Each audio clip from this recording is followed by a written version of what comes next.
Thank you very much. Very valid questions that you've raised.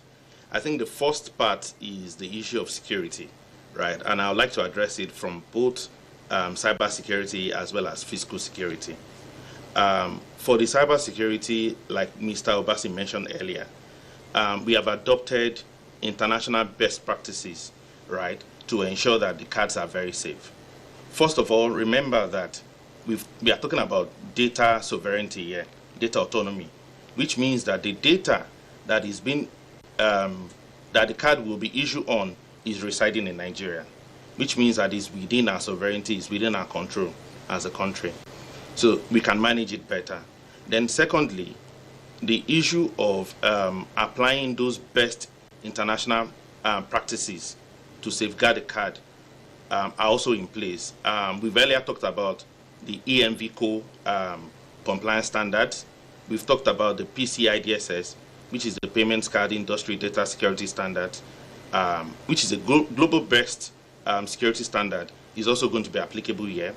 Then again, is NDPR compliant, which is Nigerian Data Protection Regulation, also compliant. And again, the chip element of it also has its own security features. Don't forget again, before you can use the card, you also need to authenticate with your PIN that is known to you, as well as the other biometric features, which can also help you to validate and authenticate on the card.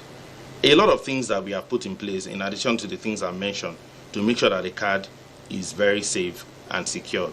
It's not going to be different from how we issue the cards today, but just that we've added more protection layers to ensure that it's very safe.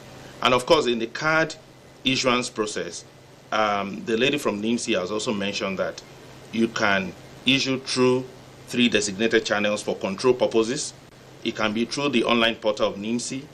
It can be through the bank channels, including bank branches today, to ensure that when you come for issuance, we can verify that you are the owner of that information, talk less of even issuing the card. We'll first verify that you are first the owner of that information with your name, and then the bank or through his channels can now proceed to issue a card for you. And the third part of it is that we'll be leveraging the agents who are also very much trained to ensure that proper validation and verification is done before the card is issued.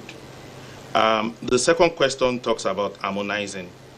Don't forget that today we have the name. Like it was also mentioned earlier, your name is your foundational ID, which means that it's the foundation for all kinds of identity that you have today. And it is the name information that will be used to issue this card. So what it means is that when you go to a bank and you want to issue the general multipurpose card, the bank issues you, attaches all your information to that card, and therefore you cannot go to another bank to issue that card again. So it is tied. That's for phase 1. But for phase 2, what we are trying to do is to make sure that all your accounts can also be in one place. So part of the journey for this card is that, number 1, you go to a bank issues you, and you are locked down to that bank. But again, you are carrying a national ID with payment capabilities. And the second phase of it is that eventually you're able to access all your accounts from one place, and you can able to transact and choose any of your bank account at the point of transaction. And of course, that speaks to your concern around how do we manage costs. So that rather than issuing 4 or 5 different bank cards, you just have one card that will have all your accounts, and then you can transact from any of them going forward. I think that's the eventual end state that we would try to achieve with the card. Thank you. Understand, you say if you go to a particular bank and register, you are now attached to that bank. When you collect your card, do you go to your other banks where you have accounts for them to add to it? Can you please explain it?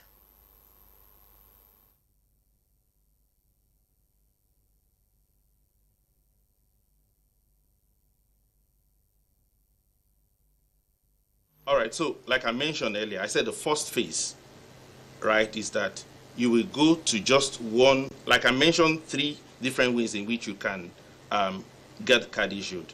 The bank channel is just one of it, right? So if you go to a bank to issue your card, you are issued the national ID card with the payment capabilities. You do not need to go to any other bank to issue another national ID. Again, for sake of emphasis, you can't even issue another national ID from any other bank, right? That is for phase one. But ultimately, where we want to get to is that eventually at some point, you'll be able to have all your bank accounts on one card. That is not in phase one now, but eventually we are going to do that. And you don't need to go to your banks to do that. Remember that you have your NIN, just like the same way you have your BVN, where all your accounts are linked to it. So when we get to that implementation in the phase two of it, it will be done automatically, and you don't need to visit any of your banks for that purpose. But for phase one, it will be you going to one bank, the card will be issued, and then you can't issue it from any other bank. Simply also the same way you go to an agent, possibly to issue the card, or you go to NIMC's online portal. It's just one of these designated channels that you can leverage for the card issuance. I hope that is helpful.